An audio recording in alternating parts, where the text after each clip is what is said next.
Hello बच्चों, पिछली video में हम लोगों ने अध्ययन किया कि विद्युत परिपथ आरेख क्या है।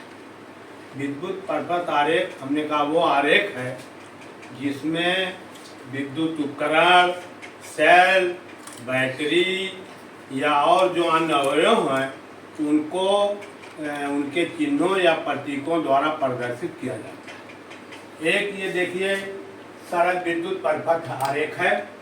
इसमें बैटरी लगी हुई है जिसका ऋण ध्रुव है, धन ध्रुव। इसको हमने बल्ब से जोड़ दिया और बल्ब से यहाँ अमीटर लगाया है।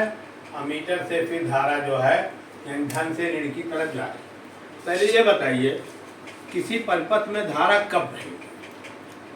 किसी परिपथ में या किसी चालक में धारा कब बहेगी? देखिए, धारा तब बहेगी जब दोनों बिंदुओं का ए और बी बिंदु हो या जो भी बिंदु हो, दोनों बिंदुओं का विभवांतर बना रहे।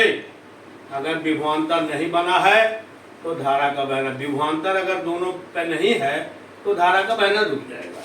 तो परिपथ में सेल जो लगाया जाता है इसीलिए लगाया जाता है या ऐसा उपकरण है जिसकी सहायता से दो बिंदुओं के बीच निश्चित विभवांतर बनाया जाता है। सेल में दो इलेक्ट्रोड होते हैं, एक एनोड एक कैथोड या धनोद और ऋणोद, और उसको किसी बर्तन में विद्युत अपघट्ट द्रव जो है भरा रहता है। और विद्युत अपघट्ट द्रव के कारण उसमें रासायनिक अपक्रिया होती है। रासायनिक अपक्रिया के फलस्वरूप दोनों बिंदुओं के बीच विभवांतर बना देता है, जिससे कारण धारा जो है एक सिरे से दूसरे सिरे बहती। तो यहाँ देखिए यही सेल का निशान हमने बताया, सेल का निशान है। इससे विद्युत धारा जो है ये धन की से ऋण की तरफ बहती। अब हमें ये है कि इसमें अमीटर जैसे जोड़ना है, अमीटर को तो विद्युत धारा का मापन जैसे मान लीजिए काफी धारा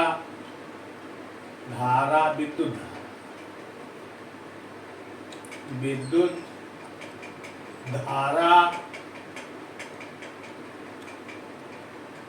धारा का मापन। ये देखिए विद्युत धारा को मापने वाले यंत्र को अमीटर कहते हैं या धारा मापी कहते हैं। इसको परिपथ में जब भी हम जोड़ेंगे तो धन सिरा जो होगा अमीटर का, ये बैटरी के धन सिरे से जोड़ा जाएगा और ऋण सिरा जो है बैटरी के ऋण सिरे से जोड़ा जाएगा। तो इस तरह से जब इसमें हम ऑन करेंगे, स्विच को ऑन करेंगे तो इससे धारा बहेगी और अमीटर में जाएगी। अमीटर से हम उसका मापन कर लेंगे क्या एम्पियर की धारा जा रही है। एम्पियर में ही धारा यहाँ बताई गई अमीटर। तो जब धारा बहती है तो चालक के अंदर जो इलेक्ट्रॉन गत करते हैं उनको वर्क करना पड़ता है, कार्य करना पड़ता है, या यूँ कह लीजिए कि ऊर्जा व्यय होती है। ये ऊर्जा का व्यय होना ही कार्य में परिणत होता है। हम पहले बता चुके हैं कि अगर किसी चालक में यदि किसी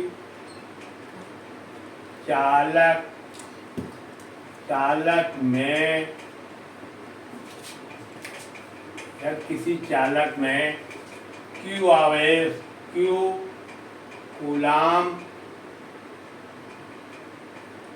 कूलाम आवेश प्रवाहित होने पर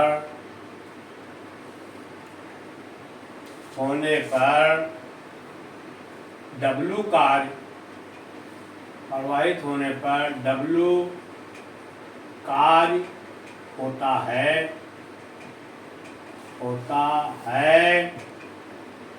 तो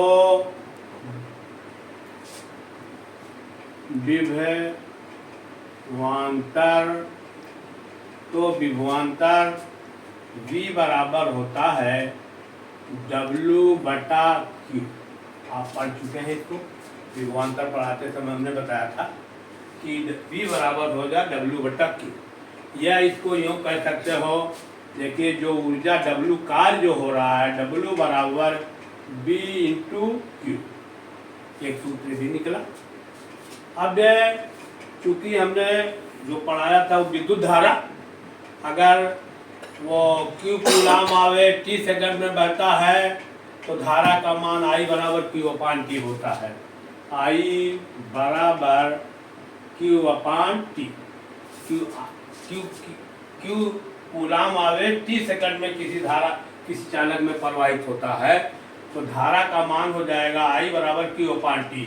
तो यहाँ पर Q का मान हम रख देंगे W बराबर V × I × T। ये व्यय ऊर्जा या चालक में किया गया कार्य होगा। अब ये कार्य जो है, अगर ये विभवांतर है, V है, वोल्ट में हो, धारा एम्पियर में हो और समय t सेकंड में हो, तो ये कार्य जो हो जाएगा W/जूल में आएगा। कार्य का मात्रक जूल है, तो एक पद विभवांतर, धारा और समय के पद में ये सूत्र हो गया W बराबर VIT, या यही या इस तरह या हो जाएगा, या बराबर है VQ। विभवांतर और आवेश के कूलाम में VQ होगा और किया गया कार्य, और विभवांतर, धारा और समय के पद में हो जाएगा VIT। अगर ये विभवांतर को हम वोल्ट में मापें, धारा को एम्पियर में और समय को सेकंड में, तो ये किया गया कार्य बराबर जूल के होगा, जूल में हो जाएगा। ये किया गया कार्य जो है जूल में। तो न्यूमेरिकल में जिस तरह का दिया हो, ये I बराबर Q/T, VQ दे दे, वर्क पूछ ले, या VIT दे दे, या सिर्फ VQ दिए है तो ऊर्जा आप निकाल सकते हैं। तो ये इस तरह से हो गया किसी चालक में विद्युत धारा का मापन। ये है एक दूसरा विभवांतर।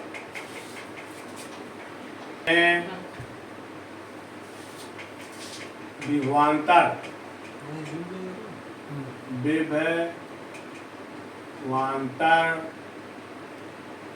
का मापन।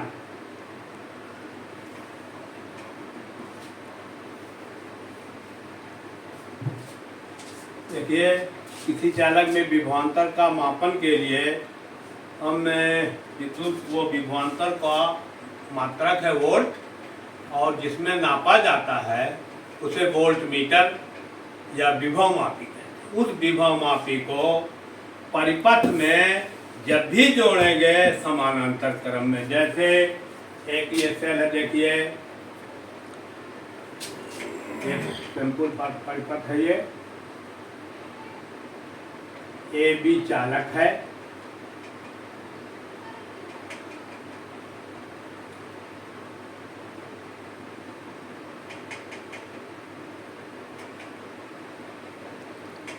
कुंजी लगा दिया, स्विच लगा दिया। ये देखिए दृढ़ ध्रुव इसका, ये धन ध्रुव है।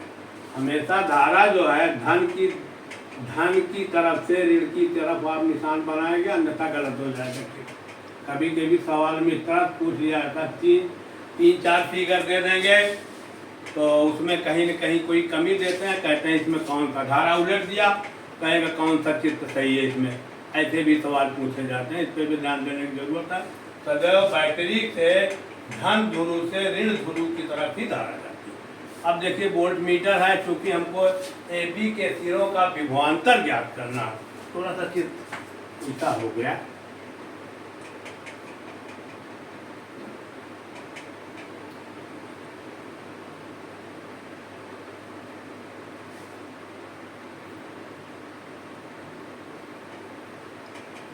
ये स्विच है या कुंजी है, ये दोनों, ये भी यही है। इसी चालक के सिरों का हमको विभवांतर ज्ञात करना है। विभव का क्या अंतर है, दोनों का विभव में अंतर क्या है, तो यहाँ से इसका धन ध्रुव से, ध्यान रहे इसके धन पोल से हम वोल्ट मीटर को ही जोड़ेंगे। ये देखिए ये धन है,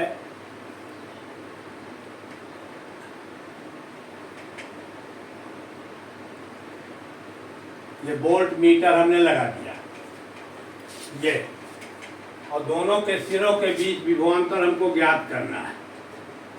दोनों के सिरों का बीच विभवांतर ज्ञात करेंगे। ज्ञात करने के लिए स्विच को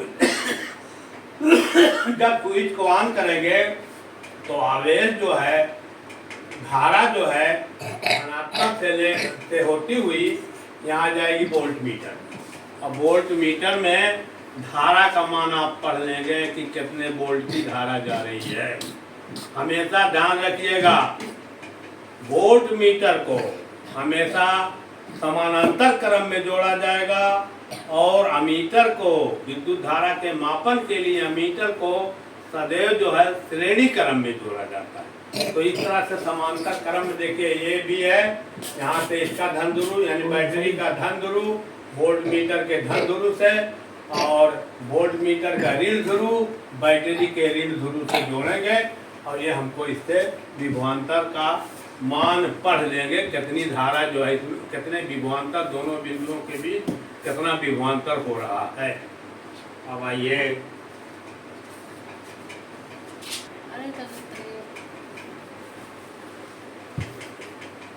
आवेश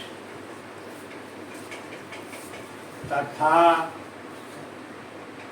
विद्युत धारा।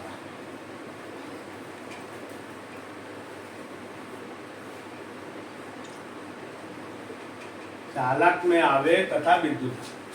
आप सभी लोग जानते हैं कि परमाणु जो होता है, अरे कोई भी चालक जो है या पदार्थ जो है छोटे छोटे अणुओं परमाणुओं से मिलकर बना। परमाणु जो होता है ये, चूंकि ये देखिए परमाणु विद्युत उदासीन है। क्यों? क्योंकि इसमें प्रोटॉन और न्यूट्रॉन, प्रोटॉन धन आवेशित, न्यूट्रॉन उदासीन होता है। ये उदासीन कोई चार्ज नहीं, और इलेक्ट्रॉन जो है बाहरी कक्षाओं में चक्कर लगाते हैं। इलेक्ट्रॉन हो गए भिन्न भिन्न कक्षाओं में, भिन्न भिन्न तरह से इनकी व्यवस्था होती है। यहाँ वो इलेक्ट्रॉनिक विन्यास हमको नहीं बताना है, आप पढ़े होंगे 9th क्लास में। तो इलेक्ट्रॉन जो बाहरी कक्षा में चक्कर लगाते हैं, तो धारा जो बहती है वो आवेश जो बहता है इलेक्ट्रॉन के माध्यम से, क्योंकि प्रोटॉन तो नाभिक के अंदर है, मजबूत बंधन में बंधा हुआ है, प्रोटॉन तो गत नहीं कर सकता। लेकिन बाहरी कक्षाओं में जो इलेक्ट्रॉन होते हैं, विभिन्न पहली कक्षा में 2, दूसरे में, तीसरे में, जो इस तरह से विभिन्न कक्षाओं में इलेक्ट्रॉन वितरित होते हैं।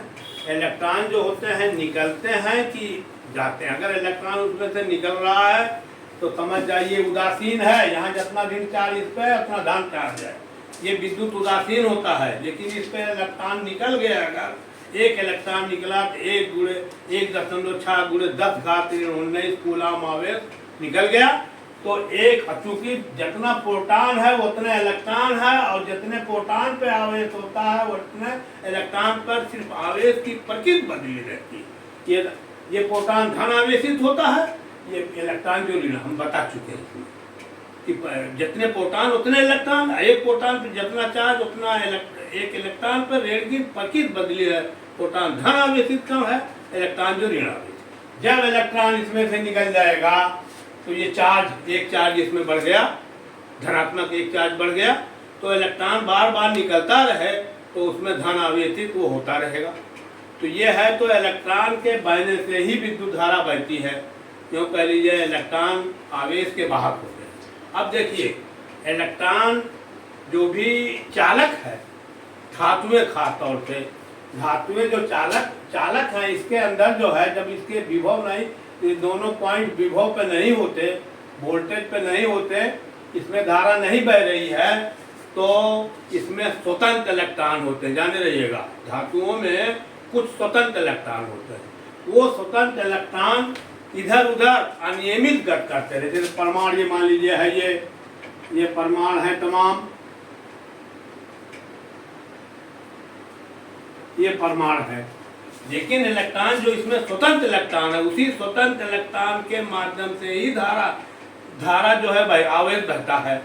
और आवेश जब बहेगा तो कहा जाएगा कि धारा बह रही है। अब देखिए ये है, अगर इसमें धारा नहीं प्रवाहित हो रही है तो ये इलेक्ट्रॉन मान लीजिए, देखिए अनियमित गति कर रहा है, इसकी कोई गति करने की कोई वो निश्चित सीमा नहीं। कहीं ये इलेक्ट्रॉन है, ये स्वतंत्र इलेक्ट्रॉन की बात मैं कर रहा हूं।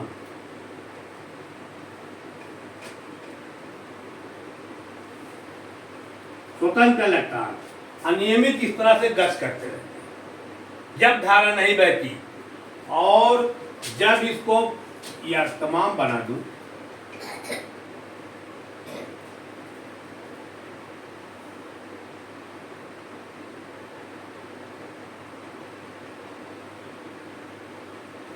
ये इलेक्ट्रॉन है सब अनियमित इसके अंदर गति कर रहे हैं, और अनियमित गति करने के कारण नेट विस्थापन जो इसका शून्य हो जाएगा उस वक्त जब इसके अंदर चार्ज नहीं है, वो टाइम विभव पर नहीं है, दोनों बिंदु हैं, यानी ये ए और बी ये विभव पर नहीं है, यानी धारा इसमें प्रवाहित नहीं हो रही है, विभव पर नहीं है, तब भी इलेक्ट्रॉन जो है अनियमित, तो स्वतंत्र इलेक्ट्रॉन होते हैं वो धातुओं के अंदर अनियमित गति करते हैं, और नियमित गति करने के कारण उसका नेट विस्थापन जो निकाला जाएगा वो शून्य होता है। लेकिन सुनिए, ये दूसरा है, ये दूसरा चालक है, ये देखिए दूसरा चालक, ये परमाणु है, परमाणु है, ये इलेक्ट्रॉन स्वतंत्र इलेक्ट्रॉन है, एक नियमित गति करेंगे। क्यों? क्योंकि ये धन विभव पर है, ये ऋण विभव पर। देखिए इस तरह से ये अनियमित गति करेंगे, अनियमित नहीं नियमित। क्यों? क्योंकि ये धन आवेशित कर होता है, इधर धनात्मक है ये पोल, और ये ऋणात्मक पोल है। अब ये जो होता है, जो इलेक्ट्रॉन ये है ऋण आवेशित कर होता है, ये अपनी तरफ उसको आकर्षित करेगा, और आकर्षित करेगा इसका मतलब है कि आवेश को एक स्थान से दूसरे स्थान तक ले जाता है। तो इस तरह से तो धारा आवेश इन्हीं स्वतंत्र इलेक्ट्रॉनों की सहायता से, कह लीजिए इलेक्ट्रॉनों का वाहक, आवेश का वाहक जो इलेक्ट्रॉन होता है स्वतंत्र इलेक्ट्रॉन, लेकिन धारा का जो चलती है इसके विपरीत दिशा में मानी जाती है, या उसको इस तरह से इधर से धारा, इधर से इलेक्ट्रॉन गति कर रहा है इधर ऋण से धन की तरफ, और धारा का बहाव जो है, ये विद्युत धारा बह रही है ये धन से ऋण की तरफ। ये परंपरा है माने जाने की, ये परंपराएं हैं कि जिस दिशा में इलेक्ट्रॉन बह रहा है उसके विपरीत दिशा में धारा के चलने की परंपरा होती है। तो ये रहा चालक में आवेश तथा विद्युत धारा में संबंध। आवेश किधर से किधर जा रहा है, विद्युत धारा किधर से किधर बह रही है। तो अब आइए दूसरी बिंदु है, दूसरा बिंदु है ओम का नियम।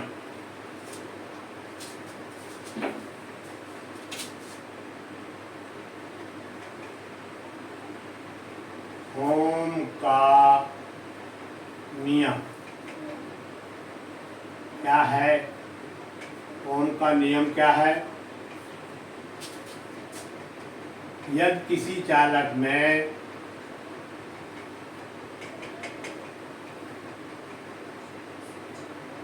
यदि किसी चालक की भौतिक अवस्था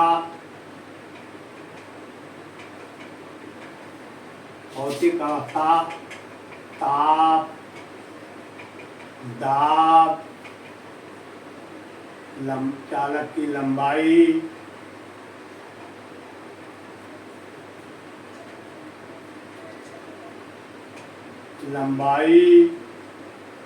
चालक का अनुच्छेद,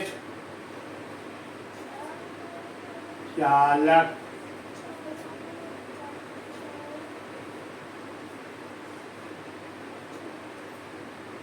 अनुच्छेद, यदि किसी चालक की भौतिक अवस्था, ताप, दाब, आदि चालक की भौतिक अवस्था, ताप दाब, चालक की लंबाई, चालक का अनुच्छेद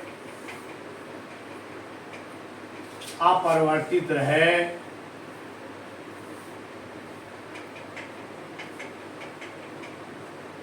किसी चालक की भौतिक अवस्था, ताप दाब आदि चालक अपरिवर्तित रहे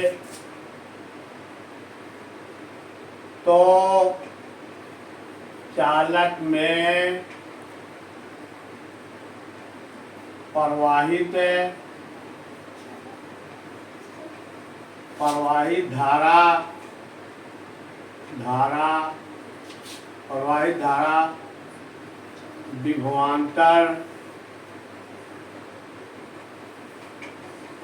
धारा विभवांतर के अनुक्रमानुपाती प्रवाहित धारा विभवांतर के अनुक्रमानुपाती होती है। यह है परिभाषा। ओम का नियम। ओम ने विद्युत धारा और विभवांतर में एक संबंध बनाया था। उन्हीं के नाम पर उसका वो नाम पर उसका ओम पड़ा और ओम का नियम उन्हीं के नाम पर पड़ा। और ओम का नियम क्या है? किसी चालक की भौतिक अवस्था ताप दाब प्रवाहित रहे तो उसमें प्रवाहित धारा जो है विभवांतर के समानुपाती होगी।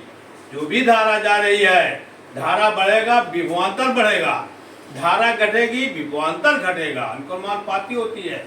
अगर एक धारा को आई से, यदि धारा को आई से और विभवांतर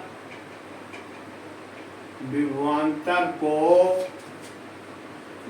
बी से प्रदर्शित किया जाए, बी से प्रदर्शित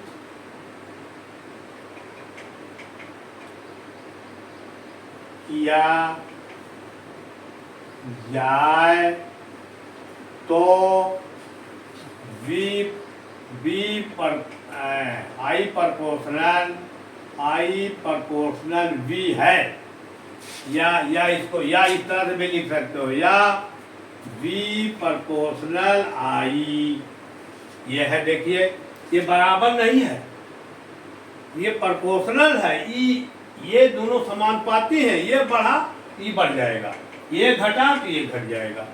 ये है, लेकिन प्रोपोर्शनल बराबर करने के लिए हम यहीं पे लिख दें B बराबर आई आर। अब देखिए दोनों बराबर, आर शब्द हमने इसके अंदर ला दिया, अब बराबर हुआ। आर क्या है? आर एक नियतांक है। आर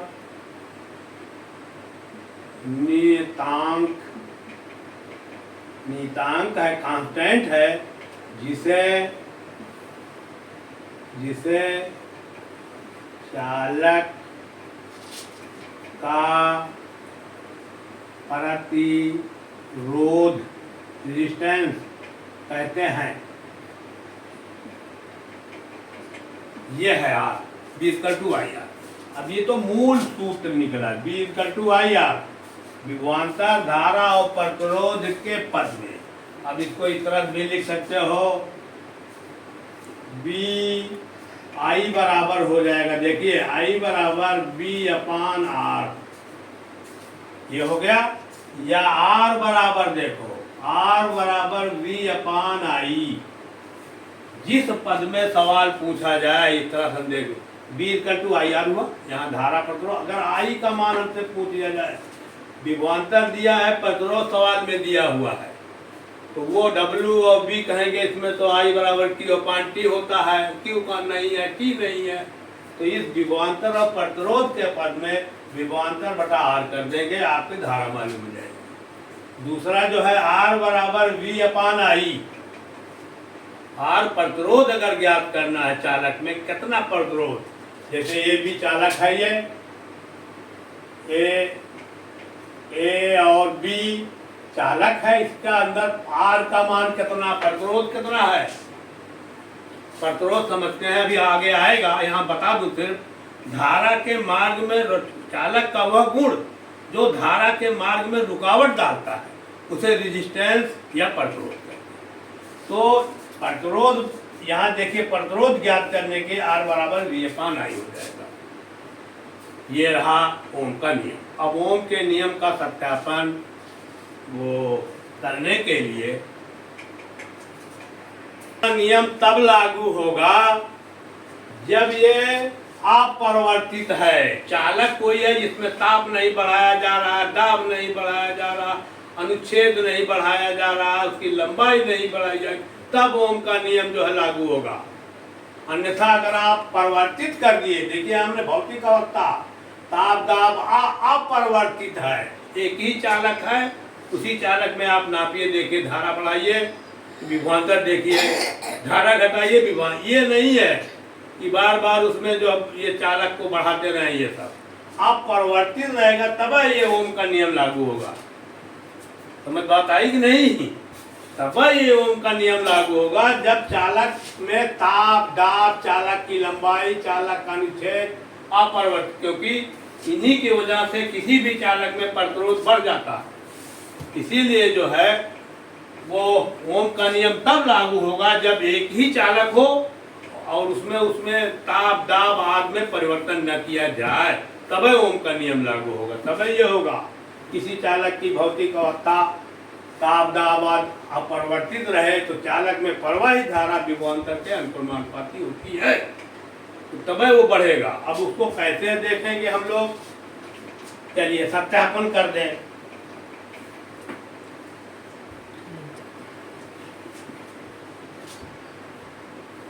ओम के नियम का सत्यापन।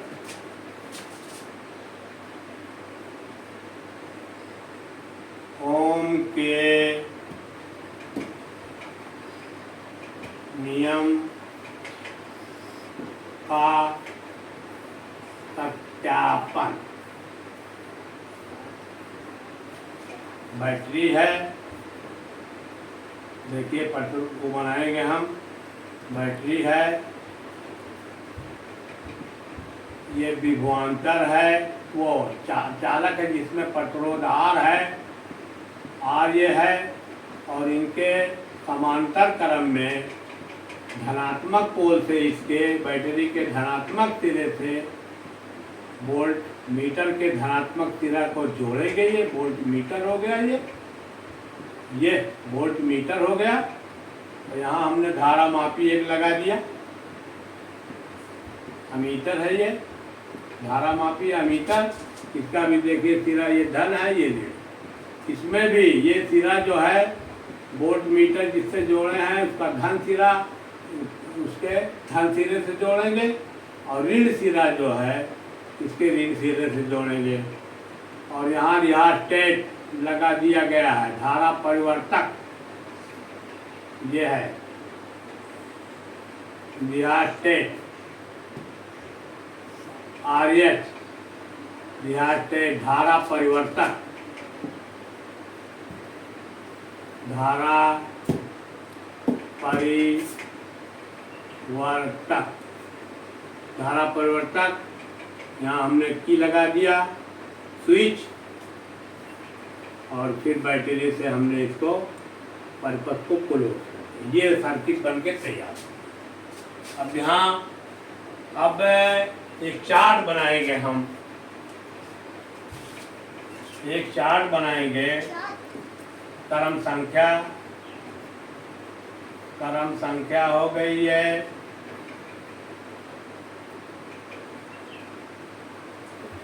धारा आई, और यहाँ जो विभवांतर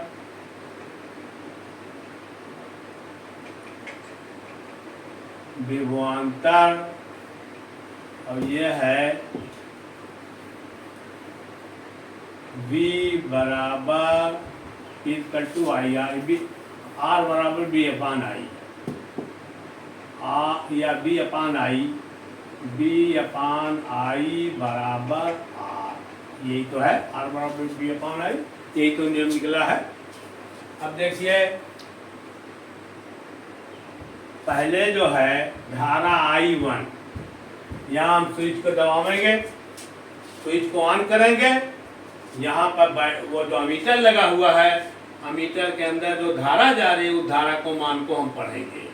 मान लीजिए इसका जो है धारा I1 हो गई पहले नंबर पर, धारा I1, और फिर उसमें उसी समय हम देखेंगे विभवांतर कितना ये रीडिंग दे रहा है, वोल्टमीटर में कितना रीडिंग दे रही है, मान लीजिए V1 हो गया। अब एक रीडिंग हो गई, दूसरा जो है दूसरी फिर धारा परिवर्तक देखा, इसको हम रिहार्टेट को आगे पीछे खिसका देंगे, जिससे उसमें प्रतिरोध बढ़ जाएगा, धारा कितनी जा रही, कम ज़्यादा हो सकती है। धारा की तीव्रता को कम और ज़्यादा करने के लिए धारा परिवर्तक लगा, रिहार्टेट लगा होता है, खिसका दिया हमने तो धारा कितनी ज़्यादा बदल जाएगी। तो I2 मान लीजिए ये दूसरी बार हमको रीडिंग मिली। हाँ, चार्ट में देखिए हमने ये स्विच को जब ऑन किया तो धारा ये पॉजिटिव से नेगेटिव पे जा रही है। हमने धारा का मान ज्ञात किया I1 मान लीजिए आ गया 2 एम्पियर। तो हम उस वक्त विभवांतर देखेंगे, धारा के सापेक्ष विभवांतर कितना है। तो विभवांतर हमने V1 बराबर देखिए 4 वोल्ट आ गया। फिर दूसरा रीडिंग लेने के लिए I2 हमने मान लिया, I2 को हमने जब देखा धारा इसमें, इसको फिर रिहार्टेट को आगे पीछे कर देंगे, धारा के मान को नियंत्रित करेंगे। ये नहीं कि उसी पर हमेशा धारा जाए, धारा का मान घटा बढ़ा देंगे, उसमें तार लपेटे होते हैं वो रेजिस्टेंस में, अब खिसका किधर कर देंगे तो धारा जो है प्रतिरोध ज़्यादा होता, धारा वहाँ कम जाती है। तो इस तरह से I2 जो है रीडिंग लेने के लिए जब रिहार्टेट को धारा परिवर्तक को इधर उधर किया तो I2 माने एम्पियर 4 एम्पियर की धारा इसमें गई, और उसी के सापेक्ष हम इसका विभवांतर देखेंगे तो V2 का मान देखिए 8 आ गया। फिर तीसरी रीडिंग लेने के लिए फिर इसको हम धारा नियंत्रक को अपना इधर उधर एडजस्ट करेंगे, एडजस्ट करने के बाद फिर की को लगाएंगे, ऑन करेंगे प्लग को, तो फिर हम एम्पियर अमीटर में, ये जो वो अमीटर है उस अमीटर में धारा के मान को रीड करेंगे। I3 बराबर मान लीजिए 3 एम्पियर आ गया, और फिर देखेंगे विभवांतर कितना, विभव मापी में विभवांतर कितना है या वोल्ट मीटर में, तो आ जाएगा V2 बराबर 6 वोल्ट। ये 8 वोल्ट है ये, और ये 4। अब देखिए दोनों का, अब चूंकि ताज है यही है, अगर हम आप इसकी भौतिक अवस्था को परिवर्तित कर देते तो ये सही रीडिंग ना आता, ओम के नियम का सत्यापन ना होता।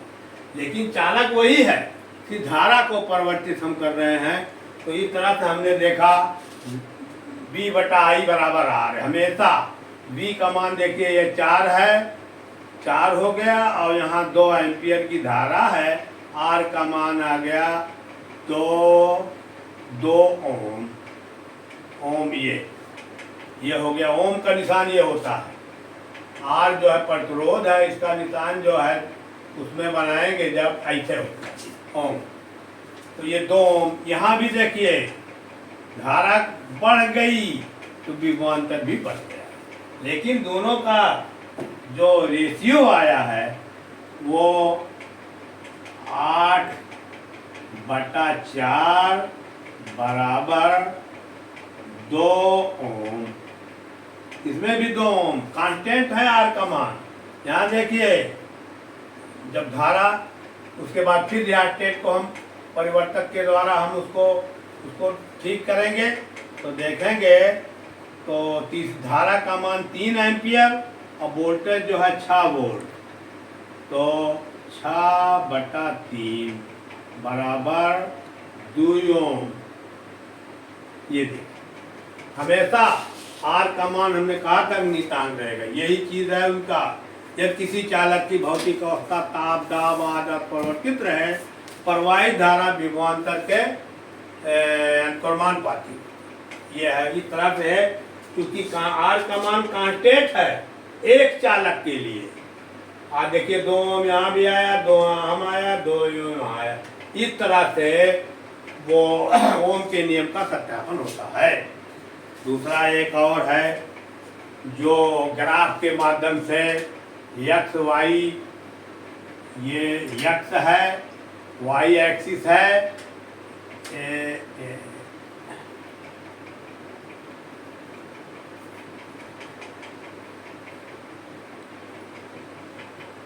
इस तरह से ग्राफ खींचे हम, वोल्ट V का मान रख दिया और वाई एक्सिस में धारा जब ग्राफ खींचेंगे ये बढ़ेगा ये बढ़ेगा, इस तरह से एक स्टेट ग्राफ प्राप्त होगा।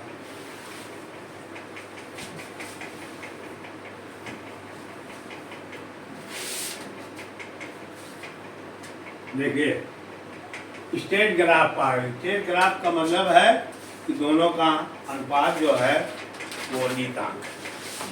तो इस तरह से ओम के नियम का सत्यापन होता है।